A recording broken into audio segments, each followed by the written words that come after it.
Hi guys, Solid Tech Express. Ito po yung aking channel.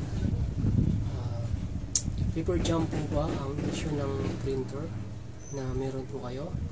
So baka maaari yung paper jump po na error ng printer po ninyo ay parehas sa error ng printer na to or sa ibang model. So pero kapag sinabi po natin paper jam, marami po ang mga pwedeng dahilan kung bakit nagja-jam, at iba-iba rin ang pwedeng solusyon na dapat gawin kapag nagpi-paper jam. So ito po ang sample na gagamitin ko po dito ay Brother laser printer po ito, TCP7065. Ang maaaring issue po nito na pwede rin sa ibang mga model ng mga laser printer, at maaaring same din yung gagawing solution kung paano maayos yung paper jam po niya. So pakita ko muna, magte-test print po ako.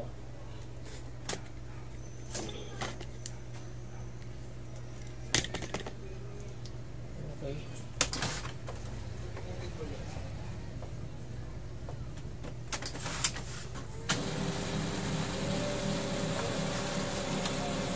Yung machine po nag-work siya, pero pag inakain na yung papel, tapos yan makikita natin dito sa screen po niya, nakalagay po dyan na jam tray. Tapos ang nakasulat po, remove the jam paper from tray and press start. Okay, so yan yung error po niya. Kapag ka-paper jam po sa mga laser printer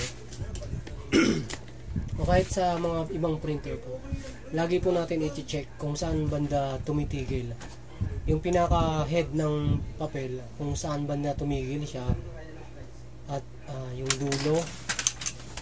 Katulad po nito, ito nakikita ko na dito sa nandito yung papel niya. So maaaring, ayan yung dulo niya, nandito pa rin. Dito pa yung dulo niya. Tapos nag-jam siya dito pa lang. Base sa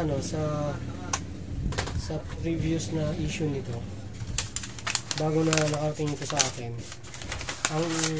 ang jam niya, ang yung pinaka head ko ng papel doon sa may fuser na napupunta. Pero ngayon ang lumabas po ay nandito pa lang siya sa ilalim ng drum kit. Nag-jam na kagad siya. Pero matatry pa ako ng isa. Tingnan natin kung ganun pa rin ang mangyayari sa kanya sa jam po niya.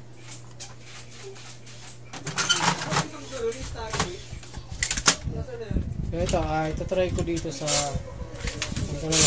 dito sa bypass tray niya kung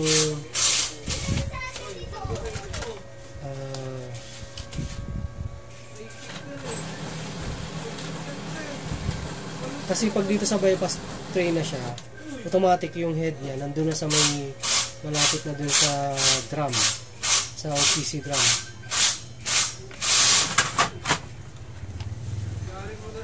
Pero kapag lagi din siya nagja-jam ng laging nandyan lang palagi, maaaring may ibang problema po yun. Pero isa pa itong i-test natin kung same pa rin ba yung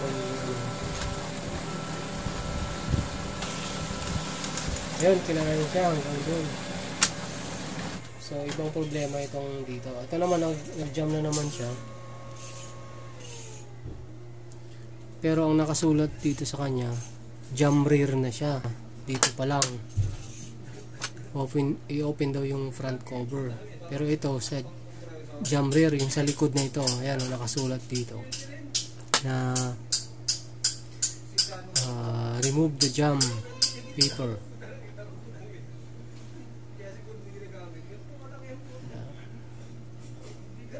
Ayan, open the back cover. So sa likod naman siya ngayon. Check natin sa likod.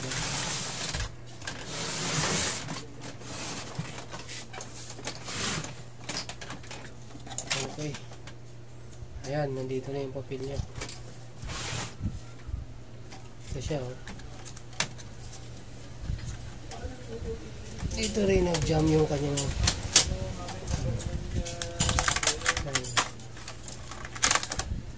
tapos nagkagusot-gusot.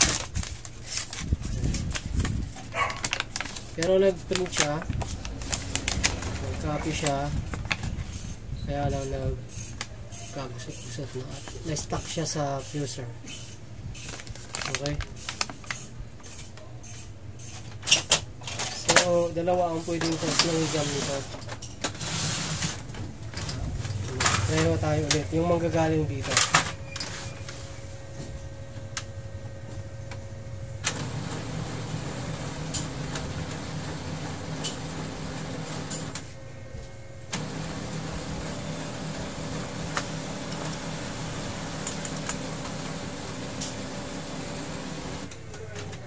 Okay. Tumuloy na siya yung galing dito. Pero ang jam niya sa likod na naman, jam rear. So yun yung pinaka issue niya sa likod talaga. Ayan, talaga naman yung papel niya. Umiipit siya dito. Ayan, ito. So ito may problema itong either yung fuser niya, yung mga daanan ng papel, yung mga paper guide, o ito. Bukan natin ulit.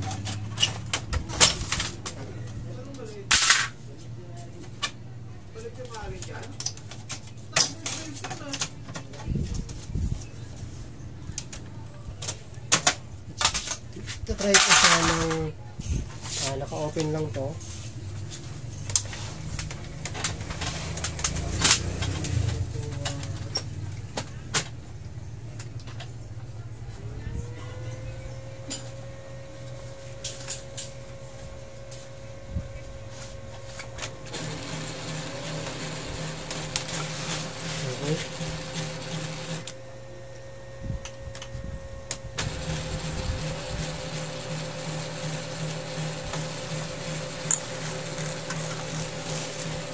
Matakbo naman siya pag naka-open. Hindi siya naka-lock. Isa pa ako. Pwede pa to. Malubos mo. Ay, gago. Maganda yan. Sa akin yung sila ginagawa ng ano yan. Yung yung ginagawa upuan. Diba? Gagawin maganda yan. Gawin natin kung upuan. Dito pa nagagawa tayo. Pwede na lang natin ang pag-ganyan yan.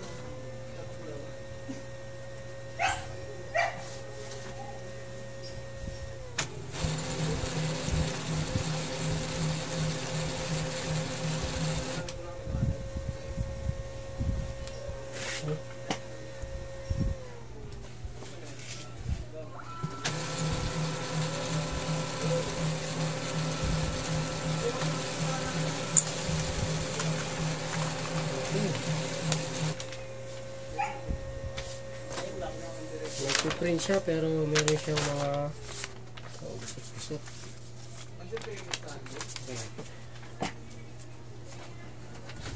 Pag nakabukas ang likod, hindi siya mag-jam. Try ko lagyan ng ito.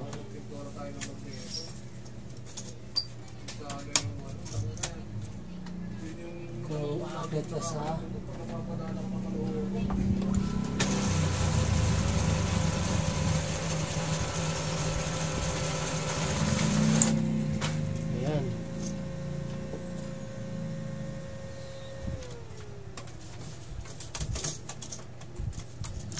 hindi pa siya nakakalabas.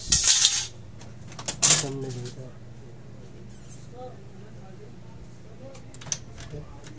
Tingin ko yung fuser nito yung may problema. Tingnan natin yung mga daanan ng papel sa fuser.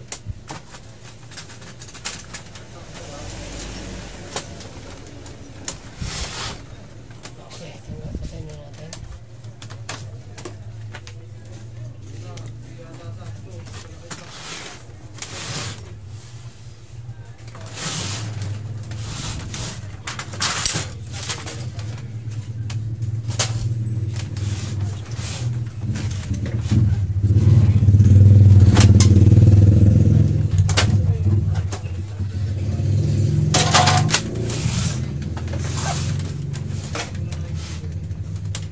Pangit na yung papel.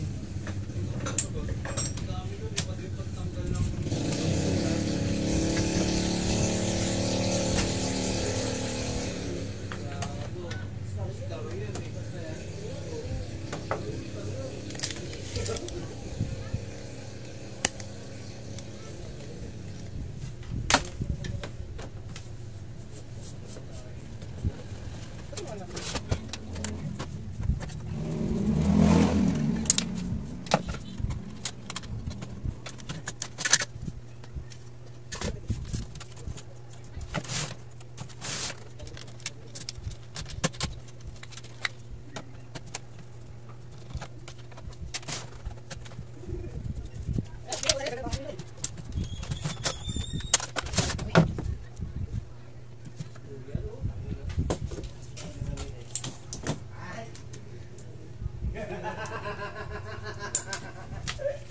Ito minsan guys, yung kailangan na malinis ito. Ito kasi yung umaharang sa papel para hindi umikot ulit dun sa loob ng fuser yung papel. Dapat lumabas siya dito. Lumayan siya dyan. Yan. Parang ito yung paper-grade. Yan. Ito nakikita ko dito sa mga to. Meron na siyang mga matitigas na powder. Ito. Ewan ko lang kung nakikita ko dyan. Dito sa may taas niya, may matitigas na siya na powder. Tingnan ko. Tanggalin ko. Ayan. Mga buo-buo na siya na dito sa may part na to siya tumigas. Ngayon, pag dumaan ang papel dyan, mahaharangan siya. Kunting harang lang, automatic mag-ano na yan. Magkukos na ng ano, magbabara na siya. Pati dito sa kabila, oh. Ayan. Tingnan nyo, lininisan ko lang to. Ayan, linisan lang natin to. Try natin kung mawawala na yun. Kasi ito yung lower niya, tsaka yung upper. Maayos naman siya.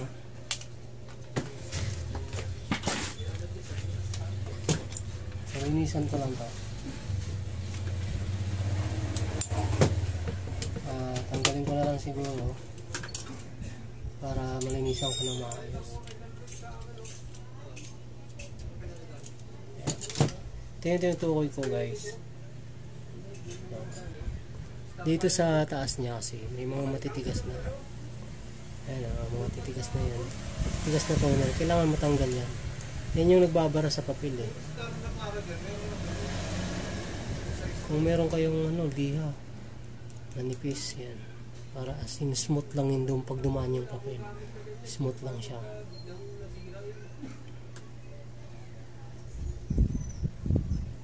Ito yung nakikita kong problema dito. Maliban dito sa itong paggugusot niya, ito. May iba pang maaring dito rin yun or maaring may ibang problema na yun sa ano ng papel. Pero iisa-isahin ko po yan. Ayan, ito marami na ho siyang mga tumitigas na. Kailangan matanggal ho yan. Tapos dapat nga regular pag mga ganitong laser na regular na nililinisan yung ganito kasi yun din ang nagpapapudpud sa upper fuser. Kaya minsan may mga printout na 4 yan at pababa parang may nakabaon na tapos minsan may itim. Yan po yan yung fuser ninyo napudpud na siya kasi kapag kumapal na yung kumakapit dito na matigas na toner, siya na yung dito nagagasgas na niya. Ayan, dapat smooth lang yung daan dito ng papel. Isa-isahin ko po ito. Okay. Ito naman ang paglagay nito, may mga guide naman ito eh. Tapos picturean nyo, tandaan nyo ng maigi kung paano siya nakakabit dyan para may reference kayo, picturean nyo para may pag binalik nyo hindi kayo malikit. O kaya naman, siyempre pag natanggal nyo yung isa, ayan, titingnan nyo yung iba kasi pare-pares lang naman ang pagkakalagay nyan eh.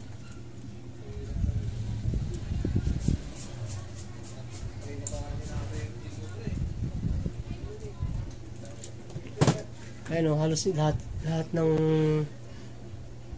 na to yung bandang taas meron ng matitigas na mga powder kailangan yun ano kung nakikita dyan eh liit lang kasi pero matigas po yan yung maharang sa papel kasi dito dadaan kasi yung papel eh para hindi siya pumasok ulit dun paikot sa fuser sa upper sa kanyang upper ring. Alam ko medyo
guys, so halos lahat sila may mga matitigas na powder.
Kailangan smooth lang yan. Walang sasabit dapat.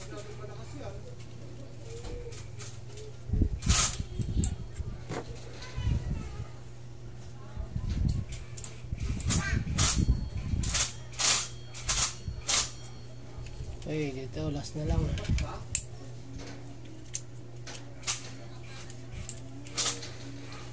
So, ngayon yun yung nakikita kong nagkukos ng jam. Maliban dun sa yung kanina, yung sa una, dun di pa siya pumupunta ng fuser, nagbara na siya. May ibang ano po yung posibleng kasi pag jam naman marami talagang minsan sa paper tray lang hindi nakalapat ng maayos yung mga papel o kaya naman hindi na kumakain ng hindi may push ng maayos yung kasi kung pudpud na yung roller,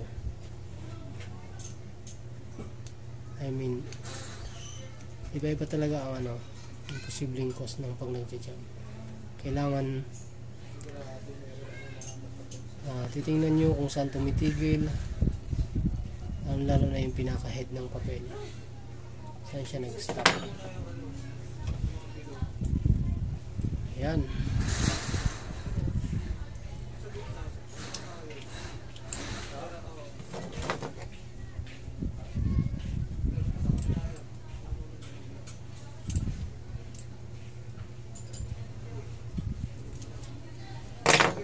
Okay.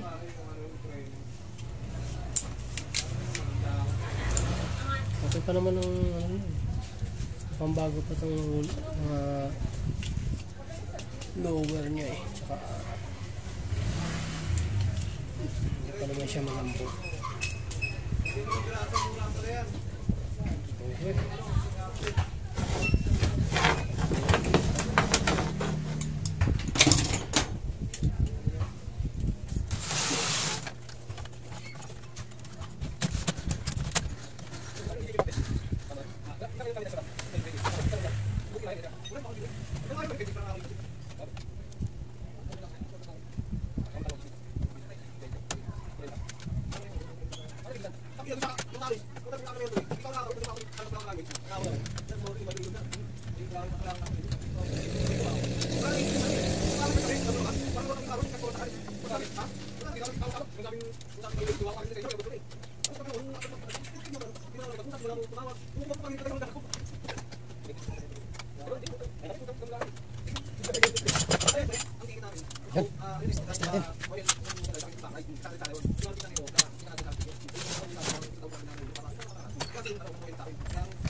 Muna ako sa bypass.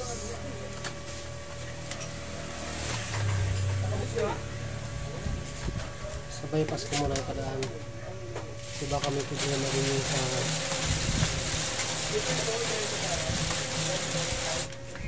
okay.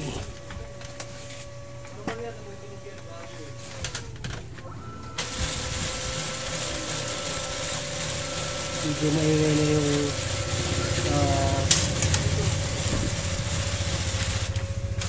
medyo maingay na yung ano niya.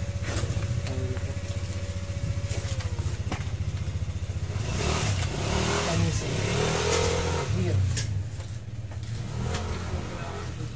Tao po. Pwede pa po magpa... Hindi, one by one.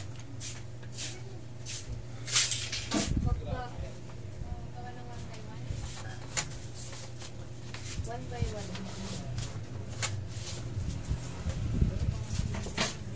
Ayan guys, sample pa ulit. Ito, hawakan ko na muna kasi wala pa yung sa taas niya.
Ayun. So, medyo okay na yung ano, daan niya dito. Pero pag ganitong jam kasi kailangan makapag-test ng marami para ma-prove na okay na talaga siya. Hindi, kasi minsan may mga ganun, okay na ngayon, tapos mamaya papalit na naman. So, tapos pag-testing tayo lang.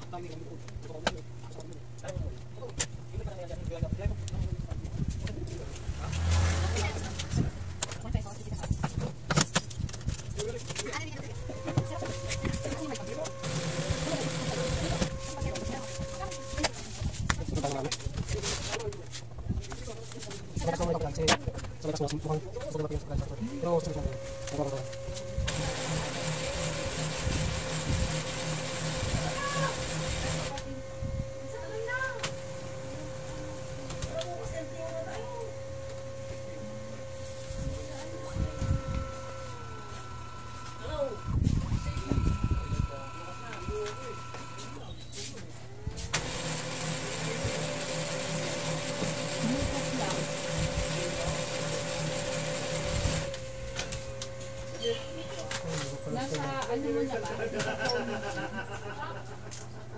Nasa cellphone mo. Nakasave sa cellphone. Bluetooth. PC.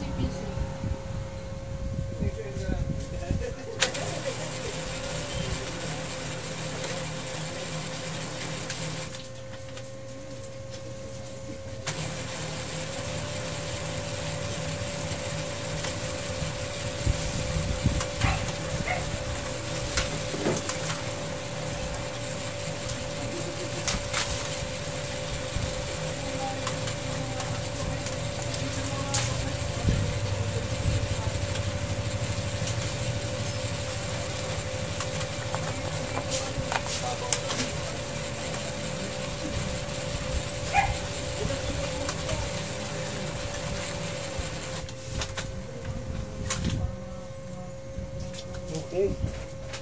Yan guys, numiretso siya. 5 piraso. Pero sa bypass tray ako nagpadaan. Ngayon, natry ko nang nakasarado na to. Tapos magta-try ako sa paper tray.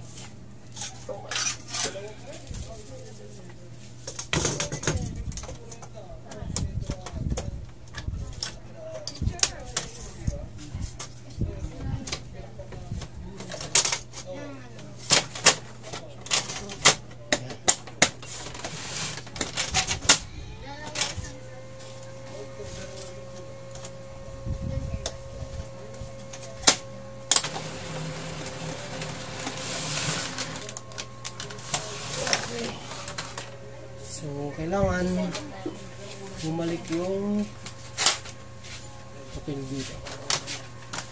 Pero ulap pa sa palis. Ang palis lang yung pre. Palis yung pinag-palis lang. Tapos, ito yung sa kapila medyo ano pa dito. Hindi yan.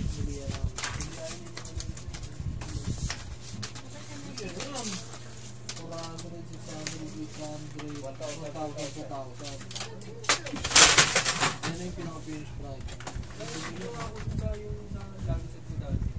So, yung sa may makina? Oo. Pinalis ko naman yun. Okay. Pero may 16. sinuha sa amin sa kaso kanina eh. Parang toothpaste.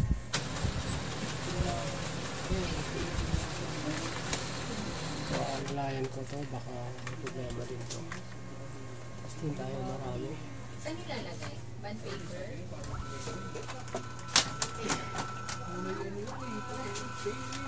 Anong size?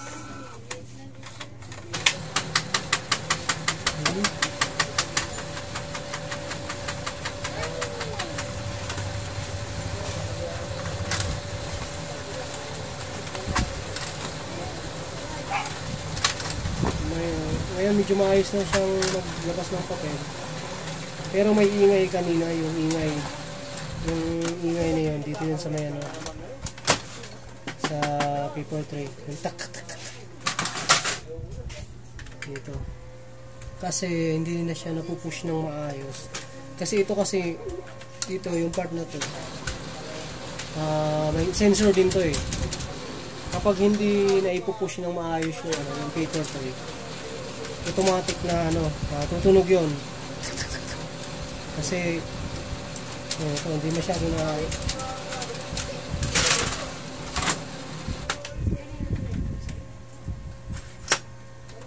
okay na. Ayan o, ang ganda na ng ano niya. Ganda na ng ayos na yung laloy ng papel sa fuser. So guys, yun lang.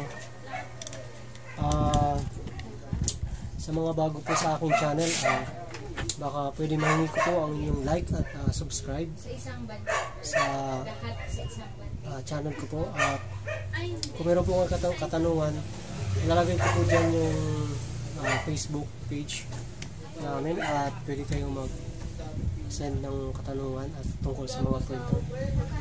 So, and guys, thank you.